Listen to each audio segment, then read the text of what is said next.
SIR নিয়ে উত্তাল ভারত। উত্তরপ্রদেশের সরকার এবার বিএলওদের বিপক্ষে কড়া অ্যাকশন নিতে শুরু করলো এবং ইলেকশন কমিশন এবং সরকার একত্রে যে কড়া শাস্তি বিএলওদের বিপক্ষে নিল তা কিন্তু নজিরবিহীন। এবং শুধু বিএলও নয়, বিএলওদের মাথার উপরে যারা আছে অর্থাৎ ইলেকটোরাল রেজিস্ট্রেশন অফিসার, তাদেরকে সাসপেন্ড করা হলো এবং একাধিক বিএলও এবং ইলেকটোরাল রেজিস্ট্রেশন অফিসারদের বেতন বন্ধ করে দেওয়া হলো ডিস্ট্রিক্ট ম্যাজিস্ট্রেটের পক্ষ থেকে। উত্তরপ্রদেশ থেকে যে খবর এলো, এখন কিন্তু একটা জিনিস পরিষ্কার হয়ে যাচ্ছে যে ইলেকশন কমিশন বিএলওদের কোনো রকম রেয়াত করছে না এবং তারা যে কথায় কথায় এসআইআর নিয়ে বিক্ষোভ করছে, মিছিল করছে, প্রতিবাদ করছে, এর পাল্টা কিন্তু দেওয়ার সময় নির্বাচন কমিশনের পক্ষ থেকে এসে গেছে। তা কিন্তু এই শাস্তি সম্পূর্ণভাবে বুঝিয়ে দেওয়া হলো। এখন প্রশ্ন হলো, উত্তরপ্রদেশের যে শাস্তি আজকে গোটা দেশ বিভিন্ন ক্ষেত্রে আলোচনার কেন্দ্রবিন্দুতে নিয়ে পৌঁছে গেল, এবার কি বাংলাতেও এই ধরনের কোনো অ্যাকশনের সম্ভাবনা তৈরি করছে ইলেকশন কমিশন? যাই হোক, আজকে উত্তরপ্রদেশ থেকে কি খবর এলো আমি একটু আপনাদের সহজ ভাষায় বলি, তাহলেই বুঝবেন নির্বাচন কমিশন বিএলও ইস্যুতে কোনো রকম মানে সহ্য করার জায়গাতে আর পুরো বিষয়টা নেই। আপনারা জানেন, এনোমিনেশন ফর্ম, যে ফর্ম বিলি করার সময় 4 নভেম্বর ছিল, সেই এনোমিনেশন ফর্ম বহু জায়গায় কিন্তু এখনো বিলি করা সম্ভব হয়নি। কারণ হিসাবে বিএলওরা কি দেখিয়েছেন অত্যাধিক কাজের চাপ, কিছু ক্ষেত্রে তারা কাজ কিভাবে করতে হবে বুঝতে পারেননি, সঠিক প্রশিক্ষণ নেই।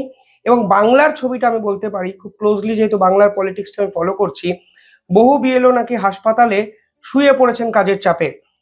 আমার এখানে একটা প্রশ্ন করতে ইচ্ছা করে, এই যে সরকারি কর্মচারী যারা এই ধরনের কাজকর্ম করতে নিজেকে এঙ্গেজ করবেন বা করেছিলেন, তারা যখন এই অত্যাধিক চাপের জন্য হাসপাতালে শয্যাশায়ী হয়ে গেছেন, তারা কি সত্যি জানেন যে বেসরকারি কর্মপ্রতিষ্ঠানে যারা কাজ করেন তারা ঠিক কতটা চাপ মাথায় নিয়ে কাজ করেন? উল্টে আমি কি এক্সপেক্ট করেছিলাম জানেন, যে তারা দেশের একটা অত্যন্ত গুরুত্বপূর্ণ কাজে অংশগ্রহণ করছেন, তারা হয়তো দেশ সেবা করছি এই মানসিকতা পোষণ করবেন। আমরা দাবি চাইছি, যেভাবে অগণতান্ত্রিক পদ্ধতিতে 2 বছরের কাজকে 2 মাসে করানোর চেষ্টা করা হচ্ছে, এটা অবিলম্বে বন্ধ করতে হবে। যেভাবে শিক্ষাকর্মীরা আজকে আত্মহত্যার পথ বেছে নিচ্ছে, এর দায় কে নেবে? সেই পরিবারগুলোর দায় কে নেবে? সেই সন্তান যারা পিতৃহারা মাতৃহারা, তাদের দায় কে নেবে? আজকে ডেট অফ বার্থ লিখতে মানা করছে, লেট কথাটা লিখতে মানা করছে, এগুলোর উদ্দেশ্য কি? এবং খসড়া হয়ে যাওয়ার পর নাম্বার যাবে, এটার আসল উদ্দেশ্য কি? আমরা মহারাষ্ট্র দেখেছি, বিভিন্ন বিজেপি শাসিত রাজ্যের ভোট অলরেডি দেখে ফেলেছি, যেভাবে লক্ষ লক্ষ ভোটার বাদ হয়েছে এবং তারা সুপ্রিম কোর্টের দ্বারস্থ হয়েও তার এখনো পর্যন্ত ঘোষণা হয়নি তারা কি কারণে বাদ হয়েছে।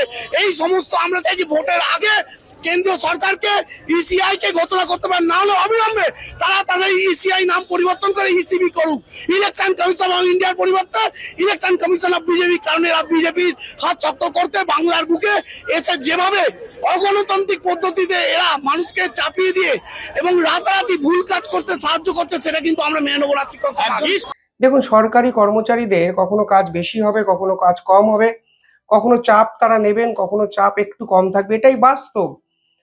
কিন্তু আজকের দিনে দাঁড়িয়ে যে ছবি আমরা নির্বাচন কমিশনের বিপক্ষে এই এসআইআর ইস্যু নিয়ে আমরা দেখতে পাচ্ছি অন্তত বাংলার রাজপথে, তা কি আমরা বাঙালিরা এক্সপেক্ট করেছিলাম? নাকি এটা এক্সপেক্ট করেছিলাম যে আমাদের দেশে যারা অবৈধভাবে দিনের পর দিন আছেন, যাদের নির্বাচনের তালিকায় নাম নেই, কিংবা যাদের নির্বাচনী তালিকায় নাম নেই বা তারা ওঠাতে চাইছেন, এই যে তিনটে গোষ্ঠী, এই তিনটে গোষ্ঠীকে সুনির্দিষ্টভাবে বাছা সম্ভব হবে বিএলওদের কাজের জন্য।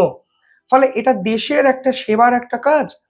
আজকে সেনাবাহিনীর সদস্যরা যে বলেন, যদি বলেন আমরা চাপের কাছে মাথা নত, মানে চাপের কাছে আমরা মাথা নত করলাম, আমাদের চাপ ফিল হচ্ছে, আমরা কাশ্মীরের -4 ডিগ্রি সেন্টিগ্রেডে আর বর্ডার পাহারা দিতে পারছি না, আমাদের কাশ্মীরের সীমান্ত দিয়ে পাকিস্তান খালি ড্রোন ঢুকিয়ে দিচ্ছে, গুলি ছুটছে, আপনি ভাবুন তো আপনার অবস্থা কি হবে।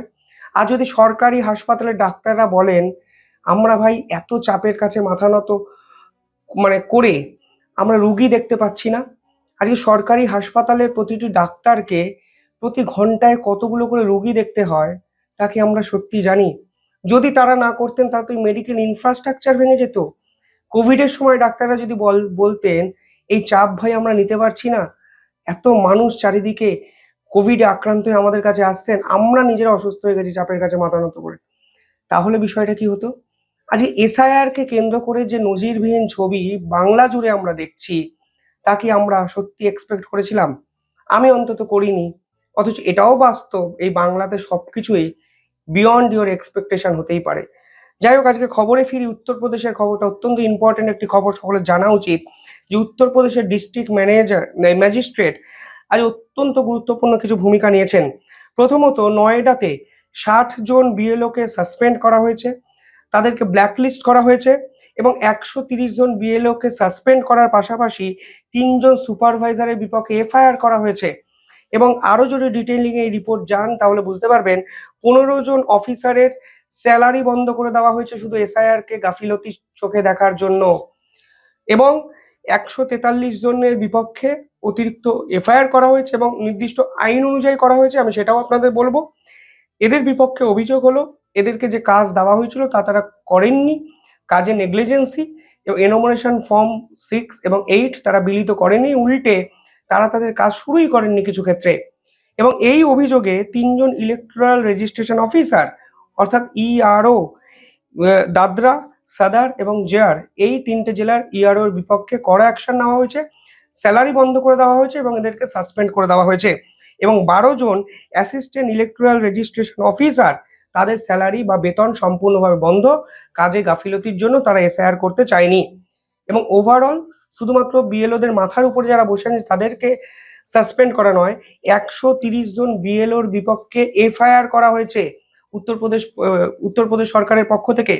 এবং 130 জন এফআইআর, 13 জন সুপারভাইজার, অর্থাৎ সংখ্যাটা কত দাঁড়ালো আপনারা বুঝতে পারছেন। 143 জন বিএলও বা সরকারি আধিকারিক বিপক্ষে কড়া অ্যাকশন এবার উত্তরপ্রদেশের সরকার কিন্তু নিল। ফর্ম 6 এবং ফর্ম 8 এরা বিলি করেননি। অনেকে আইন নিয়ে জানতে চাইছেন, আমি একটু সহজ ভাষায় বলে দিই। এই এফআইআর করা হয়েছে representation of the people act 1950 section 32 এই আধারে। এ গেল উত্তরপ্রদেশের কথা, কিন্তু এই উত্তরপ্রদেশের এই অ্যাকশন, এটা কি প্রতীকী অ্যাকশন? অর্থাৎ ইলেকশন কমিশন এবার কি বাংলাকে নিয়ে এভাবে ভাববে? এই প্রশ্ন কিন্তু বিভিন্ন ক্ষেত্রে উঠতে শুরু করেছে, কারণ আজকে শহর জুড়ে বিএলওদের একটি মিছিল দেখা গেছে এবং সেখানে সরকারি আধিকারিকরা কিছু কথা বলেছেন, গুরুত্বপূর্ণ কথা, অপ্রাসঙ্গিক নয়। তারা মনে করছেন যে এই অল্প সময় এই এত ফর্ম বিলি করা এবং ডিজিটালাইজেশন করা, এইটা তাদের মনে অত্যাধিক চাপ তৈরি করেছে এবং এর জন্য তারা সমবেত হয়ে একটি মিছিল বার করে ফেলেছেন। এবার মিছিল বার করে যে কথাগুলো বলছেন আমি একদম কোট আনকোট আপনাদেরকে শোনাবো। এর জন্য ক্রেডিট প্রাপ্য এসএস টিভি, তারা এই মিছিলটিকে কভার করেছেন। আমি শুধু আপনাদের সামনে বিএলওরা কি বলছেন, বাংলার বিএলওরা কি বলছেন, সেগুলো শুধু কোট আনকোট আপনাদের সামনে শোনাচ্ছি। মনে রাখবেন, এর পাশাপাশি কিন্তু আরো একটা ছবি এই বাংলাতেই দেখা গেছে, যেখানে বহু বিএলও নির্দিষ্ট সময়ের মধ্যে তাদের কাজ কিন্তু কমপ্লিট করে ফেলেছেন এবং শুধু নির্দিষ্ট সময় নয়, অনেকে নির্দিষ্ট সময়ের অনেক আগে তারা কিন্তু কাজ করে ফেলেছেন। এটা বলার বক্তব্য হলে এসআইআর আমরা করতে চাই, এসআইআর পক্ষে, কিন্তু হাতে সময় দিতে হবে, কারণ সব কাগজ এখনো ডেটা এন্ট্রি হয়ে ওঠেনি। বিএলওদের যে তার উপরে যে মাথায় এত মস্ত বড় দায়িত্ব চাপিয়ে দিয়েছে, তার থেকে সবচেয়ে বেশি ক্ষতিগ্রস্ত হচ্ছে আমাদের শিশুরা। তারা পড়াশোনা থেকে বঞ্চিত হয়ে পড়ছে, স্কুল খালি হয়ে যাচ্ছে। একটা স্কুলে যদি ধরা যায় 10টা টিচার, সেখান থেকে 5 জন কি 7 জনকে তুলে নেওয়া হচ্ছে। আমরা পাচ্ছি না আর বাকি বাচ্চাদের নিয়ে ক্লাস করতে। বাংলাতে যেটা আরো একটা ইন্টারেস্টিং বিষয়, বহু বিএলওদের বিপক্ষে অভিযোগ কি শোনা গেছে, আমরা শুনতে পেয়েছি যে পার্টি অফিস থেকে ফর্ম বিলি হয়েছে, কোনো একটি নির্দিষ্ট স্কুলকে বেছে নেওয়া হয়েছে, সেখানে সাধারণ মানুষ যাচ্ছে ফর্ম নিতে, এমনকি ফর্ম সাবমিট করার কেন্দ্র হিসাবেও তারা সেই স্কুল, বাড়ি, একটি নির্দিষ্ট জায়গাকে বেছে নেওয়া হয়েছে। অথচ এরকম তো কথা ছিল না। কথা ছিল বিএলওরা বাড়ি বাড়ি যাবেন, ফর্ম দেবেন, ফর্ম কালেক্ট করবেন, এইটা ছিল কথা। কিন্তু বহু জায়গায় আমরা দেখেছি স্কুল, কলেজ, এই সকল প্রেমিসেস গুলোকে ব্যবহার করা হয়েছে এবং কোথাও তৃণমূলের নেতারা, শাসক দলের নেতারা তাদেরকে সহযোগিতা করেছেন, তাদের ফর্ম ফিল আপ করে দিয়ে বিএলও অবধি পৌঁছে দিয়েছেন।